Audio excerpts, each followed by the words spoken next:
शहर की लुगाई गांव को आई। मधु शहर में रहने वाली पढ़ी लिखी मॉडर्न लड़की है। वो और पवन साथ कॉलेज में पढ़ते थे। धीरे धीरे उन दोनों में प्यार हो गया। पर पवन गांव में रहने वाला एक साधारण सा लड़का है। मधु के पिता हमेशा उसे ये बात कहकर ताना देते हैं। तुम वहां गांव में कैसे एडजस्ट करोगी? शादी करके तुम गांव तो चली जाओगी, पर अपनी सारी मॉडर्न सोच और चीजें यहाँ शहर में ही रख कर जाना। ये सुनकर मधु को बहुत गुस्सा आता है। तो क्या हुआ अगर वो लोग गांव के हैं? मैं वहां जाकर उस घर को बिल्कुल शहर की तरह बना दूंगी। शाम होते ही मधु पवन को वीडियो कॉल करती है। अच्छा हुआ तुमने वीडियो कॉल कर लिया। हाँ, मैं तुम्हें आज अपनी माँ से मिलाता हूँ।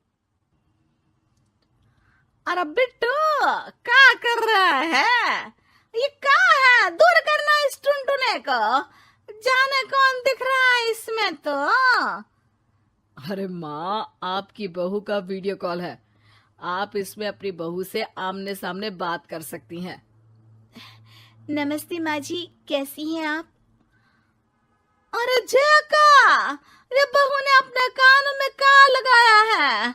जका से झुमके हैं। झुमके नहीं माँ जी, इन्हें ईयरफोन्स कहते हैं। इससे सामने वाले की आवाज और अच्छे से आती है। मैं आपको भी ला कर दूंगी। अरे नहीं नहीं, हमें नहीं ना चाहिए। हमारा कान बिल्कुल ठीक है। हाँ। माँ जी की ये बातें सुनकर मधु को अपने पिता की बातें याद आ जाती है और वो उसी वक्त ये ठान लेती है कि वो अपने ससुराल को एकदम मॉडर्न ससुराल बनाकर रहेगी। कुछ दिन बीत जाते हैं। पवन और मधु की शादी हो चुकी है। आज मधु का अपने ससुराल में पहला दिन है। माँ जी, मैं आपके लिए एक तोहफा लाई हूँ।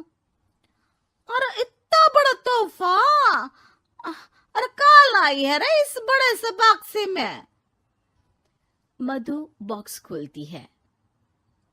ये क्या है?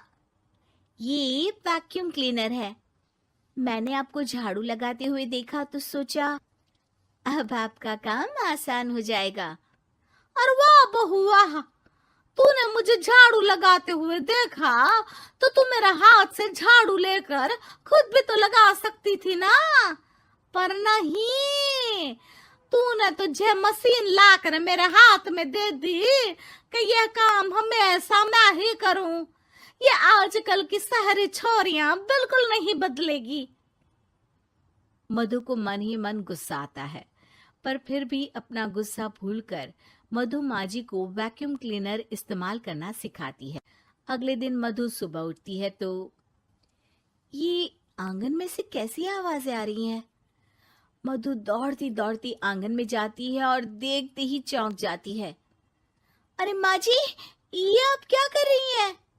और वो कहा है ना, सुबह मैं जब कुएं से पानी निकाल रही थी तो मेरे कान की बाली उसमें गिर गई थी।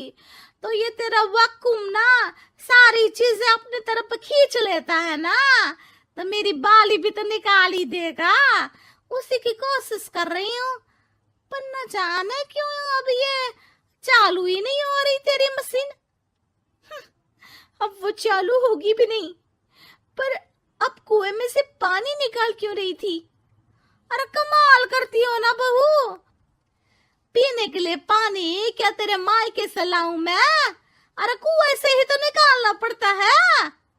हाँ, पीने के लिए पानी, और वो भी कुएं से। मधु दिमाग लगाती है और थोड़ी ही देर में घर में वाटर प्यूरिफायर लगवा देती है। ये देखिए माँ जी, इसमें बस एक बार पानी भर देंगे तो नल में पानी साफ होकर बाहर आएगा। अरे वाह रे बहू, ये तो बहुत ही बढ़िया चीज है। रात हो जाती है। मधु जैसे ही प्यूरिफायर का नल चालू करती है तो वो अचानक से फट जाता है और सब जगह पानी पानी हो जाता है। अरे ये क्या हुआ? ये क्या हो गया? मैंने तो बस इसमें उबला हुआ पानी डाला था, ये इतनी जल्दी खराब हो गया। अरे ये सारी शहरी सारी चीजें सब ऐसी ही होती है कबूरी। क्या आपने इसमें उबला पानी डाला था? हाँ तो फिर पानी तो तभी साफ होगा ना जब उसे उबालेंगे। ये मशीन का कोई जिन है जो हमने जो बोला वो कर देगी है? मधु को बहुत गुस्सा आता है। इस तरह तो मेरा अपने ससुराल को मॉडर्न बनाने का सपना अधूरा ही रह जाएगा। नहीं, मैं इस तरह से हार नहीं मान सकती। थोड़े ही दिन में मधु पूरे किचन को मॉड्यूलर किचन में बदल देती है। अरे वाह बहुआ, इतनी सारी अलमारियां! माँ जी मॉड्यूलर किचन देखकर बहुत उत्सुक हो जाती है। ये बक्सा का है। बहू ने शायद गलती से इसे यहाँ रसोई में रख दिया है, पर है तो ये बहुत ही बढ़िया। अगले दिन सुबह। अरे मायरी, क्या हो गया? मैं तो बर्बाद हो गई। मेरी सारी पूंजी जलकर राख हो गई। हे राम, अब मैं क्या करूं? माँ जी की रोने की आवाज सुनकर मधु दौड़ी दौड़ी किचन में आती है और इतना धुआं देखकर घबरा जाती है। ये सब कैसे हुआ माँ जी? ये आग कैसे लगी? ये सब तेरा इस मॉड्यूलर किचन की वजह से हुआ है, और ऊपर से तूने तिजोरी जो रसोई में रख दी थी, मैंने जैसे ही अपने गहने और पैसे इसमें रखे और बाहर से इस ताले को घुमाया, ये तो 5 मिनट में ही आग बबूला होकर फट गया। अरे माँ जी, ये तिजोरी नहीं है, ये तो माइक्रोवेव है। इसमें गहने नहीं रखते, खाना गर्म करने के लिए होता है ये।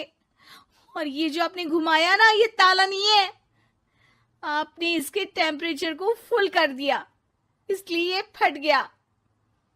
माँ जी और जोर जोर से रोने लगती है।